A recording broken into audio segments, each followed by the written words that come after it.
Hey folks, this is Rhykker with a Diablo 3 Season 29 video on the best builds. In this video, we're going to take a look at the 10 best builds that you can run in Season 29 for solo Greater Rift pushing. And we're going to group about 70 of the top builds in this game into a tier list of their relative power. This video is brought to you in collaboration with the Diablo 3 experts over at maxroll.gg. We're a think tank of some of the top Diablo 3 players who you'll be seeing topping the leaderboards, combine their brain power, their play experience, and the power of math to figure out what the best builds of Season 29 will be. So let's dive into the tier list and put up the Season 28 tier list to compare what has changed. As a refresher, our tiers are measured in terms of relative power compared to the S tier, the best builds. S-tier builds are the builds we're expecting to see topping the leaderboards by the end of a season. And the key here again with these tier lists is relative power. If you personally can clear a Greater Rift 100 with a B-tier build, then with an S-tier build you should be able to clear a 110. Now, Season 29 introduces a considerable shakeup to things thanks to the introduction of a Paragon cap, which also comes with a rework to the Paragon system. In Season 29, you cannot exceed 800 Paragon points. This means no more infinitely scaling power. And that also means that the competition is now a lot more real, because there will no longer be this great disparity in power between people who can play for 10 plus hours a day or bot, and those who can't put in those hours. With enough Paragon points, you can have double, triple, quadruple the damage of other people. But now, getting to Paragon 800 will be easy enough. So now how high of a Greater Rift you push is going to come all down to your skill. Well, skill and Greater Rift fishing. Let's take a minute to talk about GR fishing. Every #1 clear you see on the leaderboards was not done by someone just opening up a Greater Rift and running that. No, they likely fished through dozens, maybe even hundreds of Greater Rifts before running that one magic leaderboard topping rift. You see, every time you open a rift, there's just a ton of randomized factors that come into play to determine what rift you get. The different maps, different monsters, different pylons, and some rifts are just easier to run than others.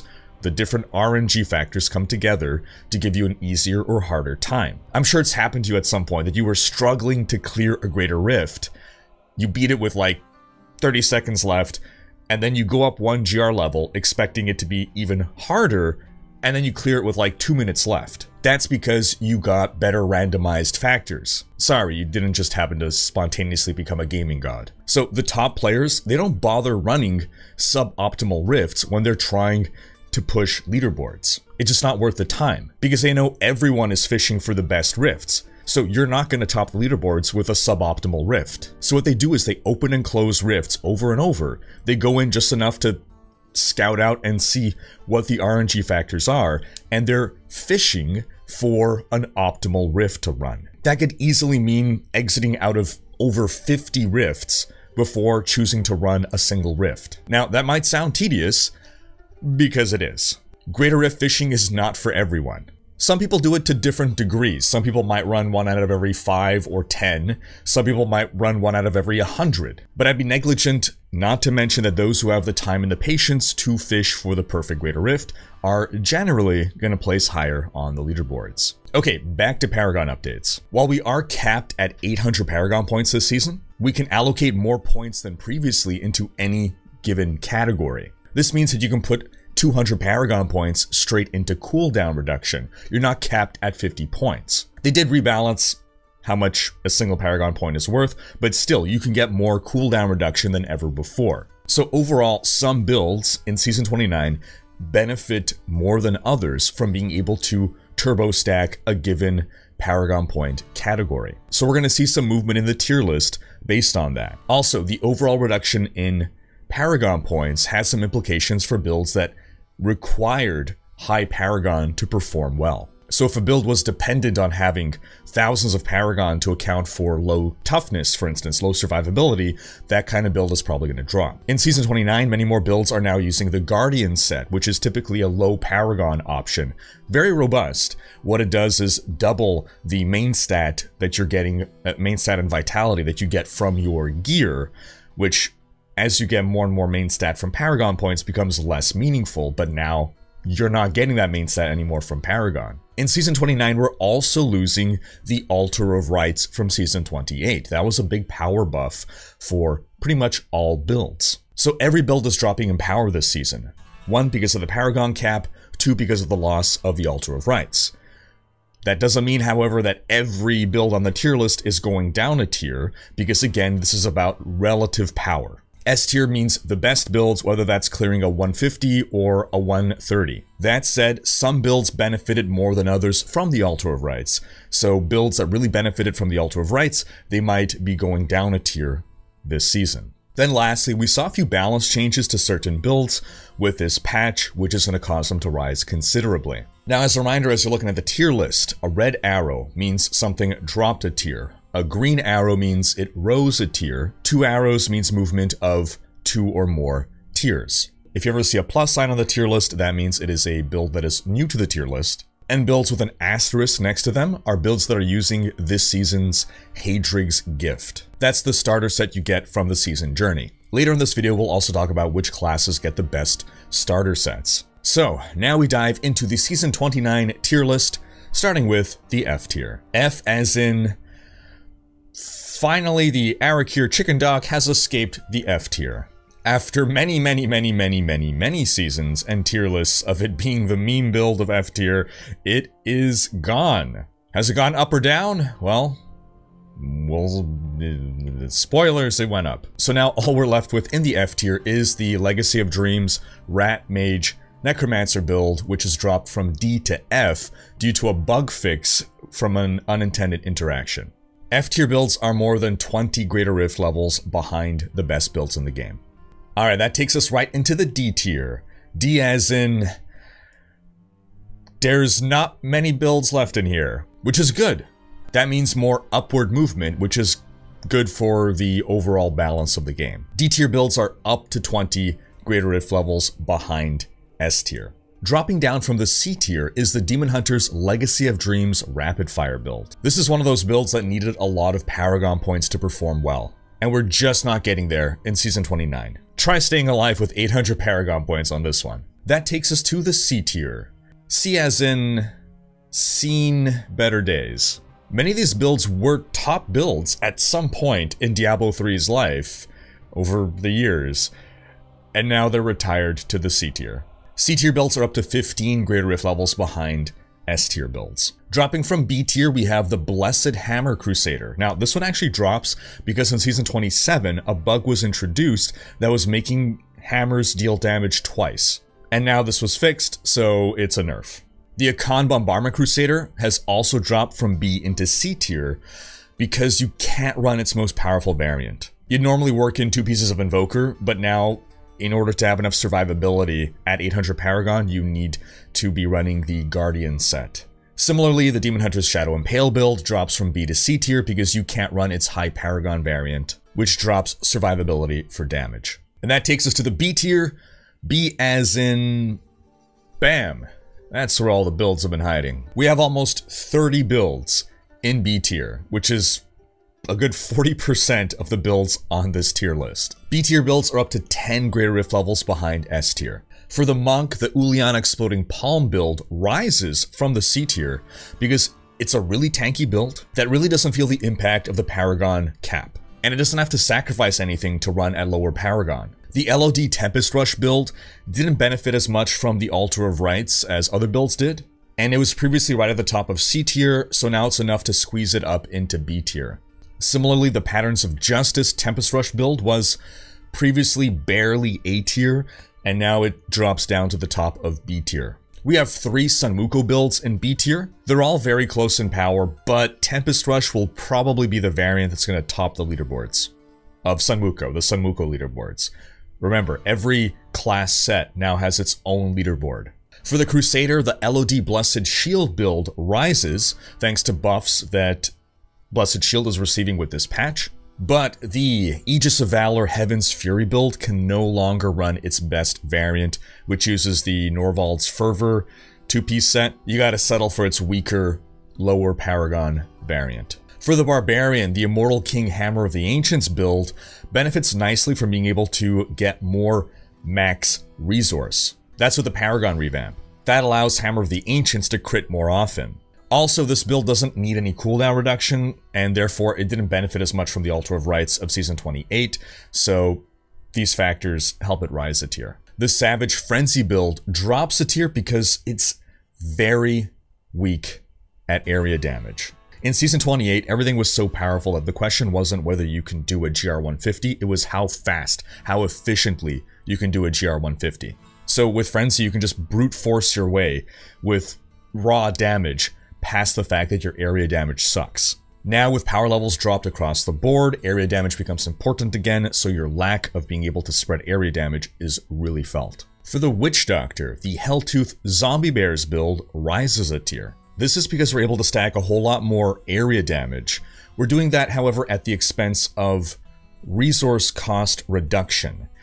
That makes this build actually run very mana thirsty, but we're able to put 800 more mana into this build via Paragon points, which solves the resource issue.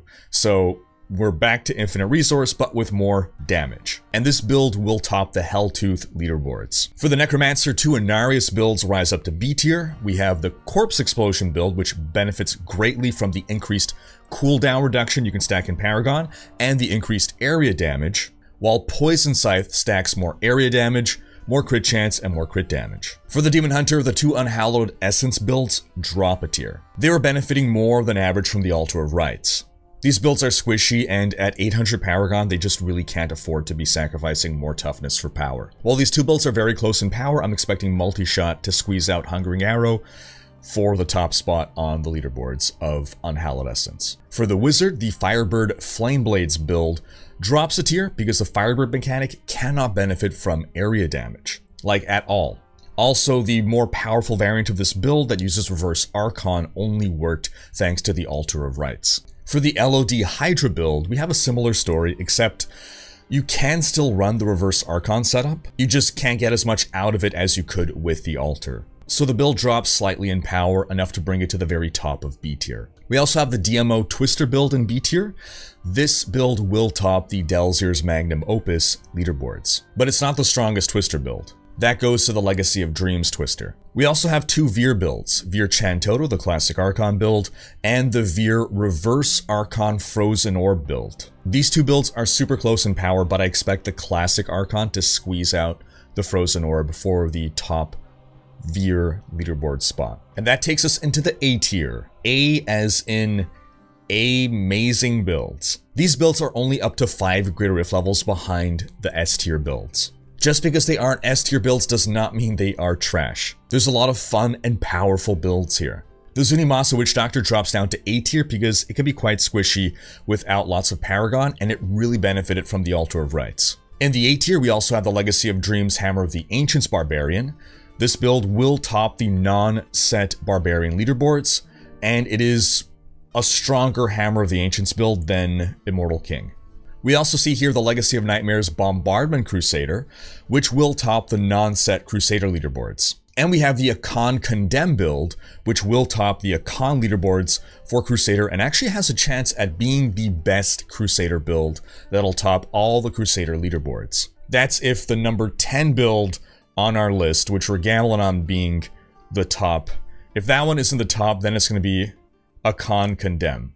We're about to get into our top 10 list here. Now, in A tier, we have 2 builds rising from deep down below in the ranks. That's thanks to the buffs and reworks of this patch. And this leads us into our top 10. Now, just to clarify, the top 10 builds are not the top 10 strongest builds. I mean, they sort of are, but not literally just all the top S tier builds. These are our top 10 recommended builds to play, factoring in their overall power, their power relative to other builds within their class, and their ease of play and gearing relative to other builds. So like, imagine we have 2 builds that are very similar within the same class, and one is stronger than the other. We're not going to have both of those in our top 10 list, we're just going to pick the better one. So that means we have more than 10 builds left here on the tier list, and not all of our top 10 builds will be S tier. But remember, A tier builds are still excellent. So, coming in at number 10, we have a Crusader build that is buffed thanks to the rework of the Vigilante belt, and rising all the way up from the D tier to what we're hoping to be the best Crusader build of Season 29, and it is the Aegis of Valor Fist of the Heavens build. With this latest patch, Fist of the Heavens damage is increased by your movement speed, and it is automatically called down on random enemies, so you're just riding around on your horse, auto-casting Fist of the Heavens. Then, coming in at number 9, for the Witch Doctor, rising all the way up from F tier, we have the best Witch Doctor build to play in Season 29, the Rhykker Chicken Dog, which gets reworked this season to be a fun and powerful build. I mean, who doesn't want to be running around as a chicken, pooping out heat-seeking, exploding chickens? I got a video guide for this crazy build right over here. Then coming in at number 8, we have the top Demon Hunter build of Season 29. That's going to be the Natalia Spike Trap Demon Hunter. Natalia was reworked in Season 28 to be a Spike Trap build. If you haven't tried it out, now's a great time to do so. And that takes us into the S tier. S as in stupendous. These builds are expected to clear the highest solo Greater Rifts. Coming in at number 7, we have the Necromancer's Legacy of Dreams Corpse Explosion build. Thanks to the power of the revamped Paragon, you can stack more cooldown reduction than ever before, allowing for more uptime on Land of the Dead.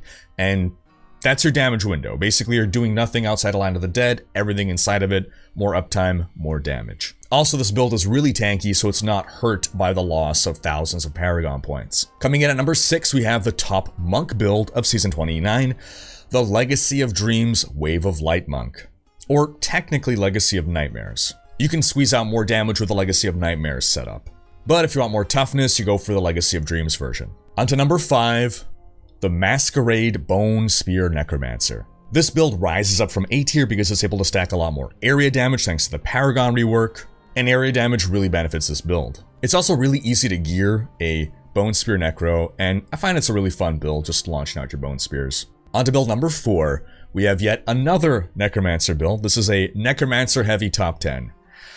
The strongest Legacy of Dreams Necromancer build, which will be topping the non-set leaderboards.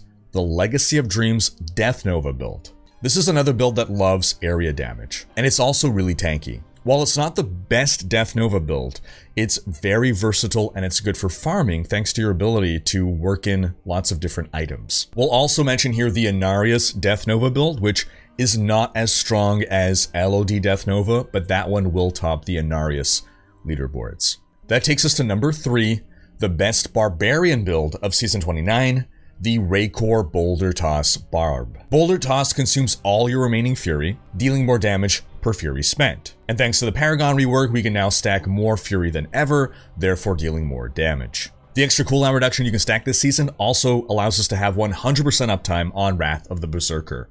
On to number 2, the best Wizard build of Season 29, the Talrasha Meteor Wizard. This is the build that I'm going to run. It benefits from the extra area damage of Season 29, and the extra arcane power that we can stack, which will further buff our Star-Packed Meteor, which deals more damage based on how much resource you have. And while this build will likely be surpassed by the end of the season on the leaderboards by the number 1 build on our list, this build is all around more versatile than the number 1 build. If you want to have one build to keep for both GR farming and GR pushing, this is the best build. Now, also in S tier, we have the LOD Bazooka Meteor Wizard. This is the build that will top the non-set leaderboards for Wizard, being a Legacy of Dreams variant of Meteor.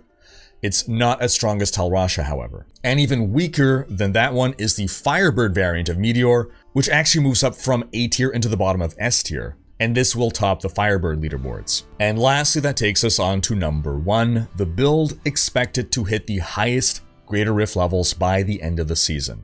The Trag'Oul Death Nova Necromancer. This build does huge area damage and scales very well with the extra area damage we can stack this season. It's a simple build to play with a good amount of toughness. However, it really struggles on single target, and it's going to be much more dependent on Greater Rift fishing than a lot of other builds on this list. And while this build isn't really great at much else, Trag'Oul Death Nova is an absolute behemoth for Greater Rift pushing. Now, before we finish this video, we said we would also talk about which class gets the best starter set this season. Well, let's go through all the classes. Barbarian gets the Might of the Earth set, which, frankly, not a great starter set. It is fun to jump around with a Leapquake Barb, but Might of the Earth doesn't really excel at anything in particular. Barbs get one of the worst starts of the season. The Crusader gets the Invoker set, which you can basically do very little with, at least efficiently. So I'd say Crusaders actually get the worst start. You will immediately want to farm up a different set. The Demon Hunter gets the Shadow set, not a bad start. It's very easy to gear, generally decent season starter, helps you farm up Paragon points fast and get gear for other builds. Monk gets the Sun Wukong set. This opens up Sun Wukong Wave of Light as a build. It's a decent farming option, and you could eventually convert that into a Legacy of Dreams Wave of Light build. There'll be a few items that you can carry over. Legacy of Dreams Wave of Light excels at pretty much all aspects of the game. The Necromancers get the Inarius set, which is not a great starter. You can run Nephilim Rifts and Speed Greater Rifts with Death Nova, but it's not winning any races. At least it's strong, though. The Witch Doctor gets the Jade Harvester set, which is another weak starter. It can do lower level Speed Greater Rifts, but you really want to farm up another set as soon as possible. And then the Wizard gets the Firebird set. Now, between Explosive Blast and Flame Blades, Firebird actually has some decent farming options. And in a season where everyone seems to be competing to have the worst possible starter set, I'm gonna say Wizards have the best. Demon Hunters coming in second, Monks coming in third. And now, wrapping up this video, we'll remind you that you can find this tier list on maxroll.gg. That'll be updated in case of new information, giving any upsets to the tier list. You can also find their written guides on all of these builds. And if you're just looking for a repository of my video guides, you can find them on Rhykker.com. Thanks for watching. Special thanks to my Twitch, Patreon, and YouTube supporters for making these videos possible. If you enjoyed this video, please share it. Check out these other videos and subscribe to join Rhykker's Raiders for more Diablo 3 content.